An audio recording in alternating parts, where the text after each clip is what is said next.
décidé de faire tout un tour comme ça.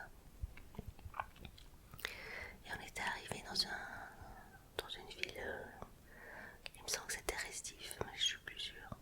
Enfin bon, c'est une très très belle ville, une très très jolie ville, tu sais. Avec des petites constructions comme ça, toutes blanches. Ça m'avait fait penser un peu à la Grèce. Et cet endroit c'était reconnu parce qu'il y avait énormément d'artistes. Ouais, des peintres, des sculpteurs, enfin tu vois, vraiment chouette. Et alors on se baladait comme ça avec mon copain et on voit qu'il y a un musée. Alors on arrive déjà. Alors déjà là c'est la première truc, je te jure. Alors on rentre dans le musée. C'était un tout petit musée. Et il y avait des tableaux qui étaient exposés, des trucs assez sympas, des toiles. Et il y en avait une, c'était sur la capoeira. Alors je regarde le tableau comme ça, je me dis c'est bizarre, il y a un truc qui... il y a un truc qui cloche, tu sais. Parce que bon, c'était un tableau, il y avait énormément de mouvements. Je sais pas si tu connais la capoeira. Oui, on en voit des fois des gars dans la rue avec leurs pantalons blancs, leur écharpe nouée, qui font des mouvements comme ça. En fait, c'était la capoeira, c'est comme un art martial, si tu veux, mais masqué par de la danse. C'était utilisé par les esclaves qui n'avaient bien sûr pas le droit de s'exercer à combattre et qui avaient développé ça en faisant croire que c'était une danse, mais c'était des mouvements souvent circulaires avec quelques acrobaties. Je crois que c'est assez complexe comme truc. Bref, donc je regardais ce tableau qui s'appelait Capoeira, c'était marqué une petite étiquette en dessous. Et tout d'un coup je me dis mais en fait le tableau il est mis à l'envers. Et je sais pas qui avait fait l'accrochage. Alors je vais vers le gardien, je lui dis mais excusez-moi mais votre tableau là, il est mis à l'envers. Il a la tête en bas. Il me dit non, c'est à cause du mouvement, c'est la capoeira. J'ai dit ben ça veut dire que l'artiste il était en train de danser à ce moment-là parce qu'il y a sa signature qui est en haut et à l'envers. Voilà, il avait pas l'air très content le gardien. On l'a fait beaucoup rigoler. Et après ça, il me dit bon mais ça fait des années qu'il est comme ça et que les gens le photographient, je peux pas le changer maintenant. C'est un peu comme si tu vois si t'as la Joconde qui est exposée à l'envers depuis 30 ans et que tout d'un coup il y a quelqu'un qui arrive et qui dit non mais la Joconde elle est pas dans le bon sens. On peut plus la changer de sens, tu vois. Tout le monde croit que c'est un tableau, je sais pas, dadaïste. Et puis ouais c'était drôle. Et après je lui demande, je sais pas, ça m'a fait envie de voir s'il y avait des artistes et peut-être éventuellement d'acheter quelque chose, tu vois. Alors je lui demande est-ce qu'il y a des galeries dans la rue, des artistes qui vendent des choses. Et puis il me dit oui, vous continuez là, et vous continuez tout droit, vous verrez, il y a une très chouette galerie. Alors on remonte la rue comme ça. Et il y avait une très grande porte, c'est à double battant comme ça, ouverte. Il y avait une fenêtre qui était ouverte comme ça aussi, qui donnait directement dans la rue. Et en passant, je vois plein de tableaux, des magnifiques choses. Alors je dis, bon, ben, moi je vais aller voir. Mon copain me dit, non, moi ça me saoule. Il y en avait un peu marre, je crois. Elle a dit, je reste là, je t'attends. Alors je rentre. Et comme les tableaux commençaient directement à être exposés, ben, je commence à les regarder. Et je prends mon temps. Et je passe de l'un à l'autre. Tu vois, c'était tous exposés sur le mur à gauche en entrant comme ça. C'était très beau et tout d'un coup je vois un couloir avec une dame tout au bout du couloir en train de peindre. Et je me dis waouh, c'est cool, il y a l'artiste qui est là en plus. Alors je lui fais un petit signe comme ça, et je lui dis bonjour, elle me dit bonjour. Puis elle me regarde, elle continue à peindre. Et moi je continue à regarder les tableaux, je passe de l'un à l'autre et je reste, j'avoue, un petit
brésilienne, enfin une parmi plusieurs.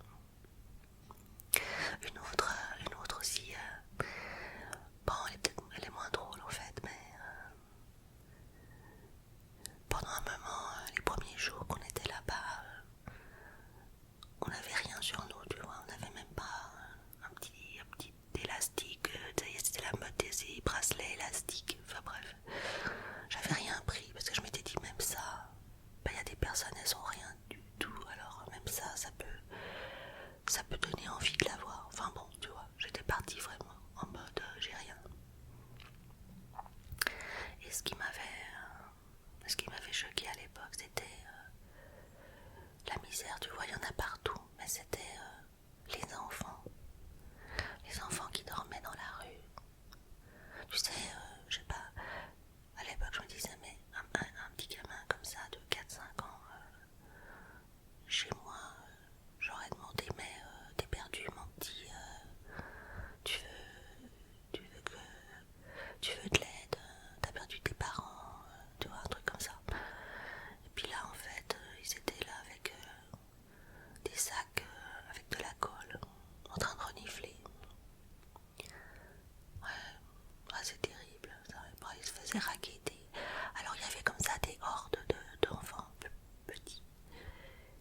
c'est des dames habillées tout en blanc. J'ai pas très bien compris si c'est considéré comme des sorcières ou des rebouteuses. En tout cas, elles sont très respectées. Et personnellement, je m'amuserais pas à les tripoter un truc qu'elles ont mis en place. Ça me rappelle des anecdotes du Sénégal. Ah, je suis aussi allée au Sénégal, ça fait longtemps. Je t'en parlerai une autre fois. Ouais. Dans le voyage, on avait aussi été à Brasilia. C'est une ville complètement surréaliste aussi. Ça a été entièrement pensé, tu vois. C'est agenté d'une certaine manière et l'architecture, eh ben, elle est très particulière. C'était prévu pour accueillir de grandes quantités de voitures parce que tu peux pas te déplacer à pied. Mais les prévisions ne correspondent pas à la réalité. Je te conseille d'y aller, ouais. Tu te croiras dans un film, tu vois, ces décors un peu à la James Bond, années 70, comme ça, ouais. Et si tu as l'occasion d'y aller, bon, t'as les monuments habituels qui sont dans tous les trucs touristiques. Il y a deux trucs que tu dois faire,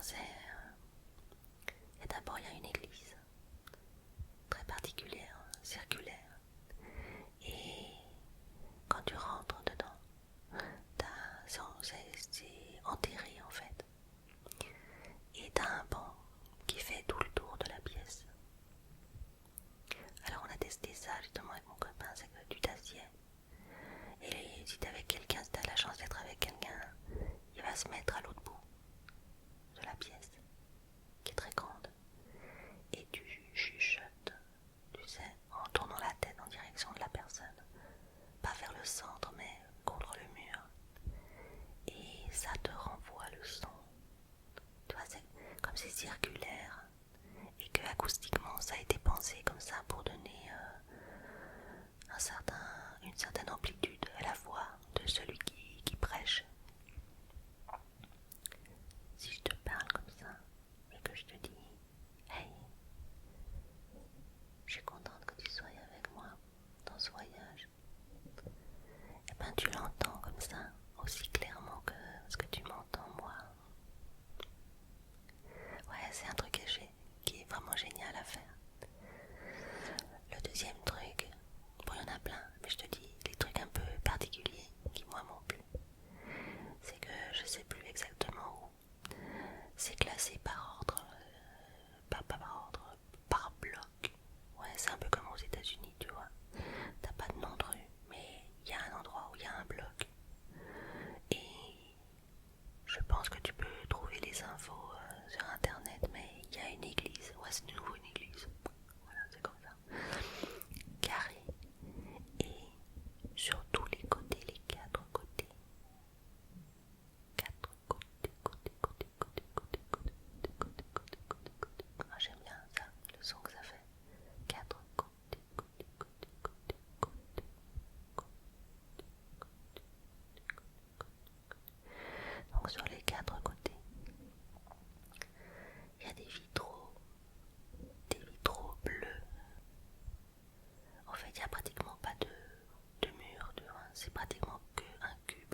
fonctionner, c'est la lumière, mais pas autant que cette église à Brasilia.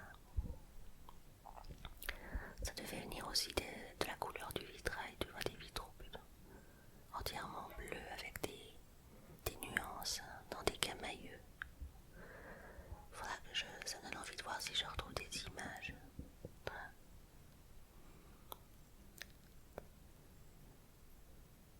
C'est très grand, Brasilia. Il fait très chaud. Enfin, selon à laquelle période tu vas, mais. Et tu peux pas te balader à pied. Mais c'est intéressant si t'aimes l'architecture. Ça peut te voir aussi la vision de l'architecte de l'époque. Sinon, ça me rappelle d'autres trucs, tu vois.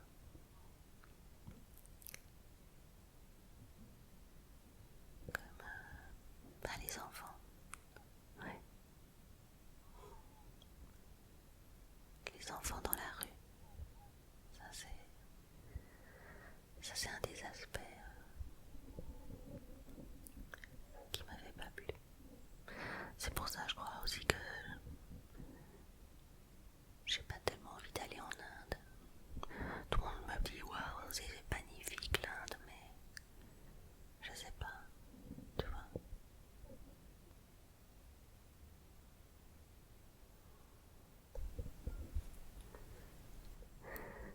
Ça me fait penser aussi à un autre truc, c'est que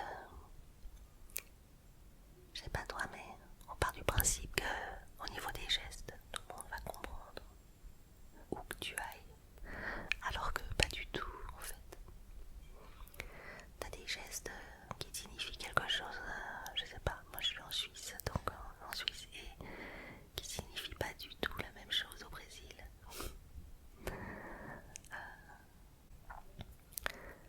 C'est comme en Angleterre, quand tu fais le lever de la victoire, si tu mets le dessus de ta main face à quelqu'un en faisant ça, ben c'est la même chose que si tu lui faisais un doigt d'honneur, mais avec deux doigts. Donc c'est hyper trash en fait quand tu fais ça. Alors on était assis à une terrasse, et au Brésil ils ont une manière de compter qui est pas forcément comme nous. Ça veut dire que tu vois, toi peut-être pour faire un, ben tu montes ton pouce. Et là-bas ça veut dire ok, ça veut dire que t'es d'accord. Et pour dire un, eh ben ils mettent comme ça l'index en haut. Ça veut dire un. Et après deux, ben c'est comme le lever de la victoire et ainsi de suite. Donc c'était marrant parce que ça donne des scènes complètement surréalistes. On était assis à une terrasse et il y avait des touristes, un peu plus loin des touristes français. Et il y a le serveur qui s'approche. Et le gars, il lui demande ce qu'il veut. Alors il dit, bah voilà, je sais pas, il essaie de se débrouiller pour parler un petit peu portugais. Et il lui fait une bière. Et pour faire une bière, le gars, il monte son pouce. Et l'autre, il lui dit, il lui fait combien de bières. Et le gars, il lui refait comme ça en lui montrant son pouce. Et il se dit, c'est bizarre, il capte pas le gars. Alors l'autre, il le regarde comme ça et il lui dit bière et puis il lui montre son index. Et l'autre il dit oui. Et il lui remonte son pouce. Ça a duré peut-être quelques minutes, mais ça m'a paru interminable. Ça m'a fait tellement rire parce que c'était une incompréhension totale. On voyait dans le regard du serveur qu'il se disait ouais d'accord, ok t'es d'accord, mais pourquoi t'es d'accord? Tu veux quoi exactement? Parce qu'il répétait la commande, il disait une bière de coca et ainsi de suite, et l'autre il n'arrêtait pas de lui